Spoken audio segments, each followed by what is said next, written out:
그러니까 중요한 것 같아요. 무작정 정식 투자를 시작하는 것보다는 지금 말한 원리를 이해하면 나중에 아 내가 이거 왜 했을까? 그분한테 가서 당신이 이렇게 투자를 잘 하게 된 비결이 뭡니까? 라고 이렇게 나도 궁금한데. 물어보면 두 가지를 이야기한다고 그러더라고.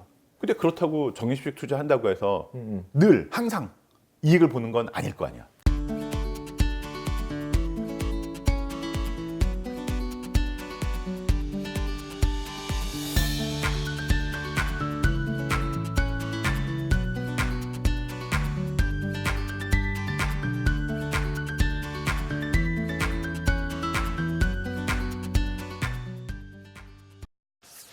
우리 신입사원 때만 해도 뭐 적금 들거나 저축하면 금리 10% 이상 받았었잖아. 그때 12%, 13% 되는 것도 많았었어요. 그때 이제 저축하는 맛이 나고 뭐 조금만 해도 팍팍 불어나고 그랬는데 요새는 정말 힘든 것 같아. 그렇지. 근데 뭐 보통 보면 요즘 상공사공들한테 가지고 뭐 투자는 필수다 이런 말을 하면 금리가 낮으니까 투자해라 이런 이야기를 하면 또 돌아온 답변이 뭐냐면 투자하면 높은 수익도 얻지만 리스크. 반대로 리스크도 그렇지. 크지 않냐. 근데 주변에 보면 투자해서 수익 난 사람보다 손실 본 사람들이 훨씬 더 많이 눈에 띄니까. 많고 그런 사람들이 얘기를 많이 하지. 그러니까 목돈 모을 때 대부분 사람들이 이게 적금 쪽으로 훨씬 더 많이 가는. 그렇지. 이유가 내가 있는 것 이제 뭐 신입사원들이나 후배들한테 너 앞으로 저축 투자 무슨 방법으로 할래? 그러면은 거의 적금 할래요. 이렇게 얘기한단 말이야. 근데 최근에 뭐 퇴직연금 가입자들이 이렇게 통계 내는 것도 보면은 전체적으로 자산의 90% 정도가 예적금에 들어가 있거든. 그러니까 그게 참 심각한 거지. 그러고 나서 수익률이 1%대라고 이야기를 막 그러거든. 근데 예적금에 넣는 투자 거 안 해놓고. 당연히 1% 나오는 게 당연한 건데도 불구하고 사람들은 거기에 대해서는 그러니까 투자는 되게 보수적으로 하면서 수익은 더 얻고 싶은 게 이율배반적인 그렇지. 입장을 취하고 있지. 그래서 이제 대부분 그래서 이제 그런 친구들 만나면 후배 친구들 만나면 적금 막 하는 친구들한테 뭐라고 좀 이야기를 해줘? 그러니까 딱 나는 두 가지 얘기해 주는데 예를 들면 뭐 10년짜리 적금을 들었다. 그러면 첫 달에 내가 50만 원을 냈어. 그러면 50만 원에서 이제 이자가 발생할 거 아니야. 그러면 적금은 달리야 복리야? 달리잖아. 그러니까 그 50만 원에서 나온 이자는 10년 동안 이자가 안 붙는 거지. 그치. 그런데 뭐 일반적인 펀드 같은 경우에는 다 복리 개념이니까 이자에도 또 수익이 붙고 수익에 또 수익이 하는 이런 복리의 법칙에 의해서 장기적으로 봤을 때는 굉장히 큰 차이가 난다는 거. 그래서 꼭 기억해라. 적금은 달리다. 요 얘기를 꼭 해주고. 그 아인슈타인이 그랬지. 그 복리가 그 인류의 가장 큰 발명품이라고. 뭐 이런 이야기를 한 것 같은데 복리 효과를 감안을 했을 때는 투자 쪽으로 가는 것들이 훨씬 더 그게 낫다. 훨씬 낫고. 두 번째 강조하는 거는 이제 세금이거든.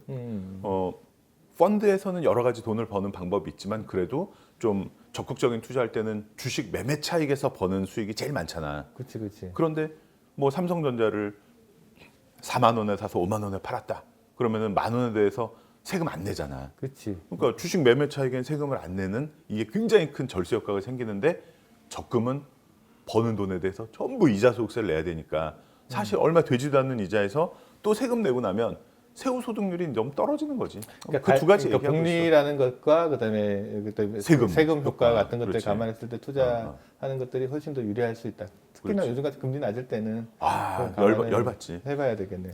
그러면 이제 뭐 적금의 단점을 얘기하기보다는 뭐 적립식 투자의 가장 큰 장점은 뭐가 있을까? 일단 적립식 투자를 사람들이 그 구분을 할 때 이거를 선택인 것처럼 생각을 하는데 어떻게 보면 주어진 환경일 수밖에 없잖아요. 목돈을 그렇지. 가지고 있지 않으니까 돈을 모으려면 따박따박 매달 일정 금액을 투자해서 나눠서 주식이나 펀드를 사는 것들을 우리가 이제 적립식 투자라고 하는데 그렇지. 가만 생각해 보면 이게 어떤 효과가 있을까라고 하면 이게 이런 것 같아. 이제 워렌 버핏한테 가가지고 그 투자의 그 현인이라고 기자예요. 불리는 그분한테 가서 당신이 이렇게 투자를 잘 하게 된 비결이 뭡니까?라고 나도 궁금한데. 물어보면 두 가지를 이야기한다고 그러더라고. 뭘까? 첫 번째는 싸게 사서 비싸게 판대.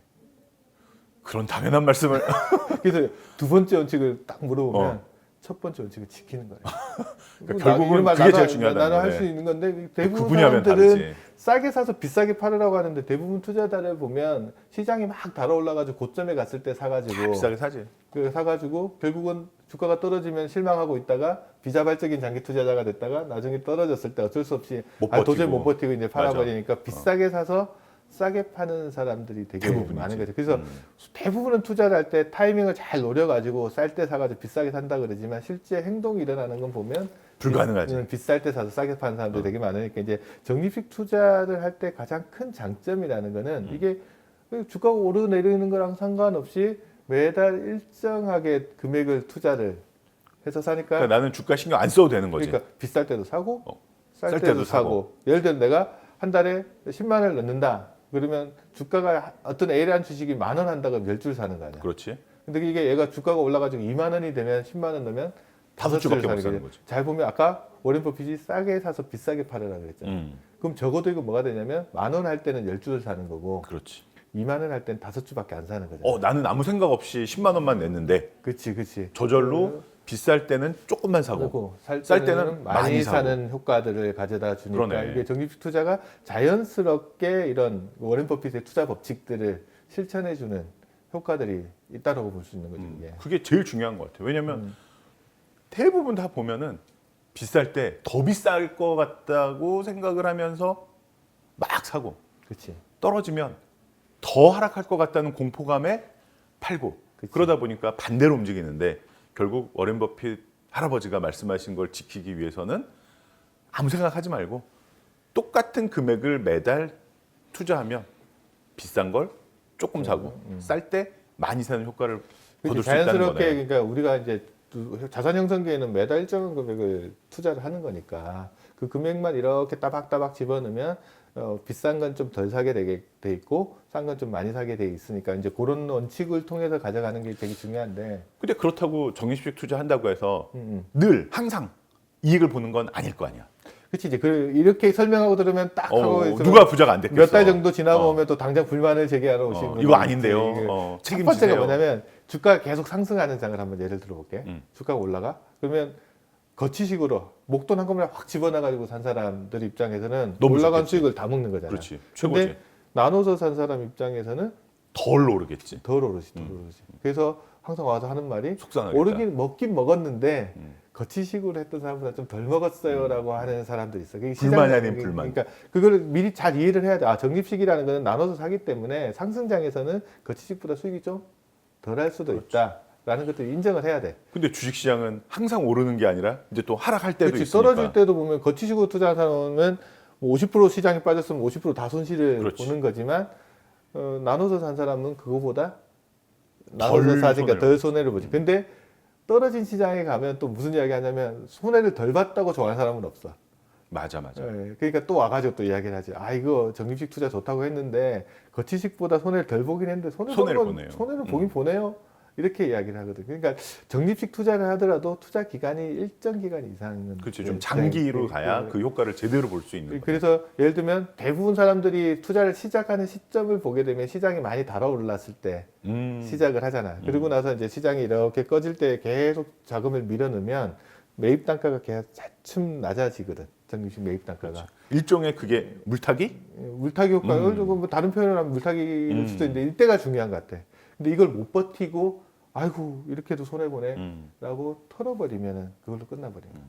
그러니까 이 적립식 투자를 시작할 때는 처음부터 내가 뭐 1년, 2년 이런 단기적으로 생각하지 말고 그건 안 되지. 그건. 장기적으로 해서 어떻게 보면 내가 아무리 올라도 흥분하지 말고 아무리 떨어져도 무서워하지 말고 내가 꾸준하게 5년, 10년 장기 투자를 하겠다라는 마음을 먹어야 되는데 사실 30, 40대는 그걸 할 수 있잖아. 그렇지. 근데 그거를 심리적인 걸 잘 이겨내야 되는 것 같아. 이게 적립식 투자가 수익을 제일 많이 나는 시장 형태가 어떤 거냐면 이렇게 하락했다가 다시 상승했을 때가 이제 수익이 제일 많이 나는데 문제는 하락 기간이 손해를 보는 기간이 수익을 얻는 기간보다 더 훨씬 길다는 거야. 그렇지. 그래서 이제 내가 이거 어떻게 설명해 주냐 그러면 어떻게 해서 적립식 투자가 수익 나는지 그걸 개념을 잘 이야기를 해야 된다. 그러면 매달 일정한 금액을 투자할 때 적립식 투자의 수익 나는 방법을 설명을 해주거든. 그럼 예를 들면 내가 그러니까 물컵하고 양동이를 가지고 설명을 해줘. 어떻게 하냐면 물컵에다가 물을 딱 담아. 그리고 파란색 잉크를 스포이드 같은 거로 찍어가지고 이렇게 하나 탁 떨어뜨리면 물 색깔이 어떻게 바뀌어? 쫙 퍼지지. 파란스름하게 바뀌지. 그러면 이 물컵에 들어있는 물의 양이 내가 지금까지 저축해둔 돈의 양이야. 처음엔 되게 작잖아. 그렇지. 시작할 때는. 근데 스포이드를 이렇게 찍어가지고 탁 넣는 양이 이번 달에 들어가는 돈이야. 그러면 이번 달에 들어가는 돈의 양이 이 전체에 미치는 영향이 상당히 큰 거 아니야. 적립식 투자를 하다 보면은 처음에 작은 규모가 작을 때는 이 돈 들어가는 양들이 어떻게 미친 영향이 커. 그럼 주가가 이렇게 하락한다고 생각을 해봐. 이번 달에 산 돈에 싸게 사는 게 들어가는 거 아니야. 그럼 매입 단가가 싸게 계속 잡히는 거 아니야. 일정 기간 동안 이렇게 해서 매입 단가를 되게 낮게 잡아놔. 그러면 2, 3년 정도 지나면 덩어리가 되게 커지잖아. 그렇지. 양동이야, 양동이. 네가 양동이를 하나 가지고 있는데 스포이드를 가지고 파란색 잉크를 탁 떨어뜨리면 물 색깔이 어때? 조금 파래지지. 그래서 거의 아까보다는 변화가 별로 없지. 그러니까 이번 달에 들어가는 돈이 매입 단가에 미치는 영향이 별로 안 많아. 그 주가가 이렇게 올라갈 때 매입 단가를 별로 안 올려놓는다고. 그러니까 자연스럽게 주가는 올라가는데 내가 가지고 있는 매입 단가는 크게 안 올라가니까 여기서 수익이 나는 거거든. 그래서 적립식 투자를 할 때는 근본적으로 하락 후 상승장에서 수익이 제일 많이 나는데 처음에는 버텨내야 되고 나중에 이 수익을 가져가려면 이 효과를 잘 이해해야 돼. 뉴스컵하고 양동이를 잘 기억해야 돼. 그러니까 이거네. 주가가 하락할 때 싸게 많이 사놓으면 꾸준히 예. 그러면은 나중에 올라갈 때 한꺼번에 올라가니까 그렇지. 조금만 올라가도 금방 원금 회복 수익이 날 수 있다는 거네. 그렇지. 매입 단가는 별 변동이 없는데 주가만 올라가게 되니까 그때 이제 수익이 나는 거죠. 그래서 근본적으로 적립식 투자할 때는 투자 기간이 작아도 3년에서 5년 정도는 돼야 그렇겠네. 된다라고 생각을 하면 이제 한 사이클이 지나가잖아. 그때 내가 이제 수익을 먹을 수 있는 거니까 이제 그런 부분들을 좀 고려해가지고 우리가 적립식 투자를 하게 되면 전체적으로 내가 시장의 수익을 내 수익으로 가져갈 수 있는데 좀 도움이 될 것 같아. 이제 또 시장 보면 또 이런 경우도 있잖아요. 아까는 이제 주가가 높을 때 시작을 해서 떨어졌다가 다시 상승할 때를 이야기했었는데 반대 경우도 있을 수 있잖아. 그건 조금 더 고통스러울 것 그치. 같은데. 주가가 시작하자마자 올라가. 기분은 좋지. 기분은 좋지. 수익은 계속 나는데 이거 계속 들고 가야 되느냐? 아니면 아까 U자형 장태에서도 덩어리가 커져가지고 이제 수익이 많이 났어. 그렇지. 이거 정리 한번 해야 되지 않는 거 아니야? 이런 이야기들을 되게 많이 하는데 이때 이제 우리가 소위 말해서 덩어리가 너무 커져서 이 시장의 변화에 충격이 너무 많을 때 이제 좀 자산 배분 비중을 조정해 줘야 되잖아. 이거 우리가 리밸런싱이라고 하는데 그 리밸런싱 다시 밸런싱? 밸런스를 잡아준다. 그래서 예를 들면 전체 덩어리 규모가 너무 커졌을 때 이거를 다시 이제 좀 쪼개서 내가 감당할 수 있는 변화의 규모로 만들어주는 작업들을 해야 되잖아. 그러면은 아마도 그런 것 같아요. 적립식 투자를 할 때는 좀 상대적으로 공격적으로 주식 편입 비율을 좀 높여야 될 거고 이제 수익이 어느 정도 나고 목돈이 되면 아까 말한 것처럼 스포이드 뿌려도 별로 효과가 안 생기니까 그때는 오히려 안전형으로 좀 리밸런싱을 자산 해야 배분을 되는. 이제 해야 그렇지. 되는 거지. 자산 이제 주식과 채권 비중 일정하게 나눠 놓고 이제 배분을 해 나갈 단계가 된 거지. 그러니까 자산이 형성된 다음에 관리 방법이고 요즘은 이제 적립식 투자하는 사람들 중에서도 약간 머리를 써서 투자하는 방법이 스마트하게. 이렇게 어떤 게 있냐 그러면 적립식 투자가 장점이 많은 투자이기는 하지만 단점도 있어. 아까 이야기했듯이 매달 일정한 금액을 넣잖아. 그럼 주가가 쌀 때도 사고 주가가 비쌀 때도 사는 거야. 그러니까 워렌 버핏이 뭐라고 해서 쌀 때 사서 비쌀 때는 팔아라고 했는데 이건 쌀 때도 사고 비쌀 때도 사. 이 문제를 좀 해결하는 방법으로 요즘 적립식 투자의 다른 버전이 뭐냐면 밸류 에버리징이라는 게 있어. 밸류, 가치, 에버리징, 그러니까 평균 내는 거야. 예를 들면 매달 10만 원씩 투자를 하는 게 아니고 단위가 이번 달에는 잔고가 10만 원이 되고 그 다음 달에는 잔고가 20만 원이 되고 그 다음 달에는 잔고가 30만 원이 되게 단위 잔고가 이렇게 일정하게 성장하게 만들어 놓는 거예요. 예를 들어 내가 이번에 10만 원 넣었어. 근데 수익률이 한 20%가 났어. 그럼 12만 원이 됐잖아. 그럼 다음 달에는 8만 원만 넣는 거야. 그러니까 투입 금액을 고정시키는 것이 아니라 잔고를 고정시키는 거네. 20만 원이 딱 됐대. 두 번째 20만 원 돼서. 근데 수익률이 너무 좋아가지고 이번 달에는 예를 들어 30만 원이 됐어. 35만 원이 돼버렸어. 그러면 난 30만 원만 해야 되잖아. 그럼 5만 원 팔아야 되겠네. 파는 거야. 팔면은 올랐을 때 팔잖아. 그 워렌 버핏이 뭐라 했어? 비쌀 땐 팔아라 했잖아. 그러면 팔면 자연스럽게 조정이 되는 거지. 그거를 판 돈은 이제 안전자산에 넣고 있다가 또 주가가 이렇게 빠졌을 때 예를 들어 다음 달에 40만 원이 돼야 되는데 28만 주가가 원이 갑자기 많이 쭉 떨어져 28만 원 정도 됐다. 그러면 이번 달에 12만 원에 원이네. 넣는 거지. 그런 식으로 투자하면은 쌀 때 좀 더 많이 사고 비쌀 때는 털어버리는 효과. 이렇게 해서 밸류를 일정하게 가져간다고 해서 이제 이런 투자를 이제 또 밸류 에버리징. 그래서 적립식 투자에 조금 진화된 형태로 이야기하는데 문제가 있어 이게. 번거로워. 그러니까 우리가 지금까지 얘기했던 적립식 펀드는 투자하는 금액을 고정시켜라. 밸류 에버리징은 매월 말 잔고를 고정시켜라. 근데 이거는 좀 번거롭다 이 얘기네. 그래서 이제 우리가 기억해 둬야 될 거는 어차피 지금 금리가 낮은 상황이고 또 3040 세대는 목돈보다는 목돈을 형성하는 과정에 있는 캐시플로우가 친구니까 있는 상황이 매달 많으니까. 따박따박 저축하는 거니까 이제 적립식 투자 형태로 가는데 다만 심리 변화를 이겨내려면 시장 상황 변동에 따라서 내 펀드가 어떻게 움직이는지 알아야 되거든. 그래서 상승장에서 적립식 투자는 어떤 효과를 내는지, 하락장에서는 어떤 모습을 보이는지, 뭐 또 상승 후 하락했을 때는 어떤 건지, 하락 후 상승했을 때는 어떻게 되는 건지에 좀 이해를 하고 있어요.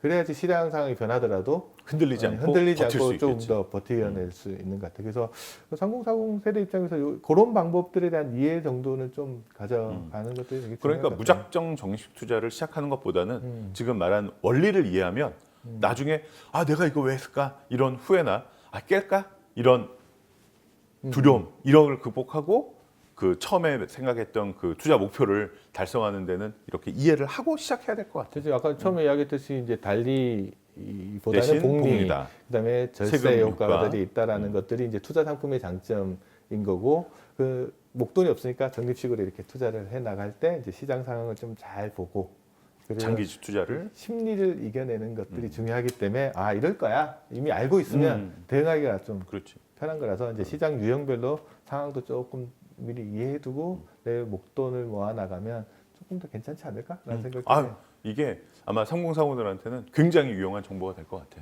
그래.